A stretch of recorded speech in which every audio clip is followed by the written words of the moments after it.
श्री चारित्र शुद्धि 1234 व्रत कथा।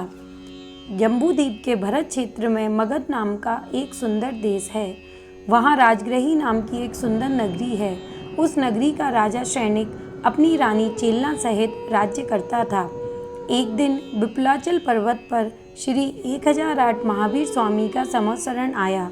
राजा भी संपूर्ण नगर की प्रजा को साथ लेकर अपने परिवार सहित प्रभु की वंदना के लिए विपुलाचल पर्वत पर गया और संवत्सरण में बैठकर भगवान के दर्शन वंदना करे।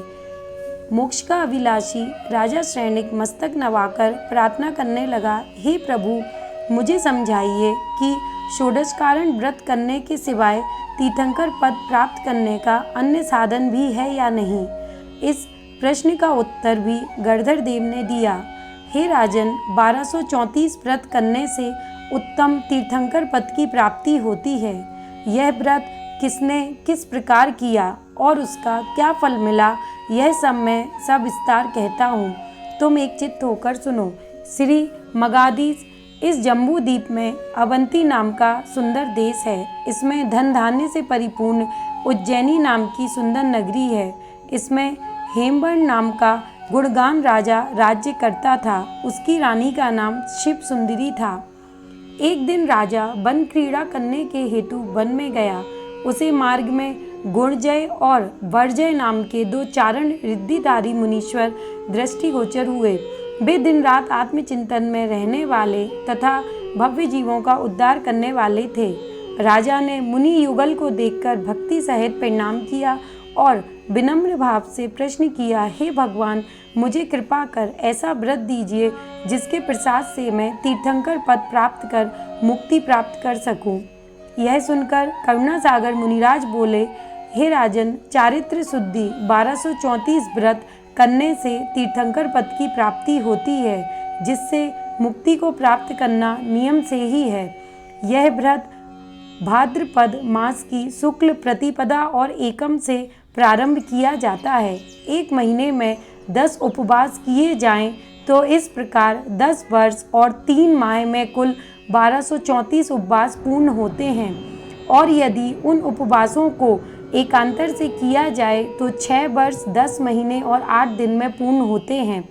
अगर ऐसी शक्ति ना हो तो यह उपवास बीच बीच में भी किए जा सकते हैं और 25-30 वर्ष में भी समाप्त कर सकते हैं, किंतु उपवासों की संख्या 1234 हो जानी चाहिए।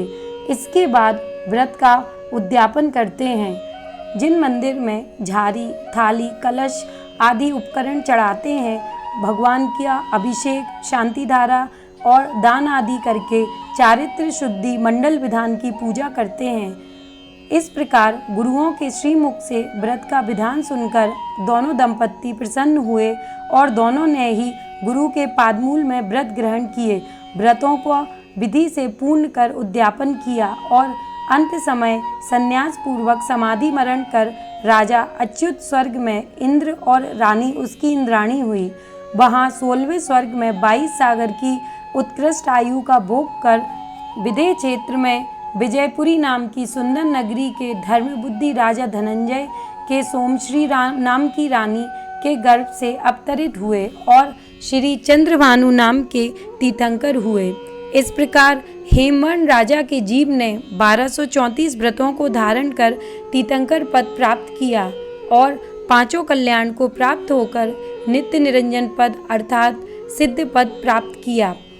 व्रत के महत्व को समझकर जो जीव 1234 व्रत को विधि पूर्वक पालेंगे और अंत समय में समाधि पूर्वक मरण को प्राप्त करेंगे, वे निश्चय ही तीर्थंकर पद प्राप्त कर मुक्ति रूपी लक्ष्मी को प्राप्त करेंगे। इस प्रकार श्री गौतम गणधर से 1234 व्रतों की विधि को श्रद्धा पूर्वक सुनकर राजा सैनिक ने अंगीकार किया। इस व्रत में प्रत्येक उपवास के जाप अलग अलग हैं। यहाँ पर सभी साधारण के लिए छोटा सा जाप मंत्र दिया जा रहा है। इस व्रत के धारक शुद्ध मन होकर 108 बार जपें। ओम ह्रीम आ सी आ ऊषा चारित्र शुद्धि व्रतेभ्यो नमः। जय जिनेन्द्र।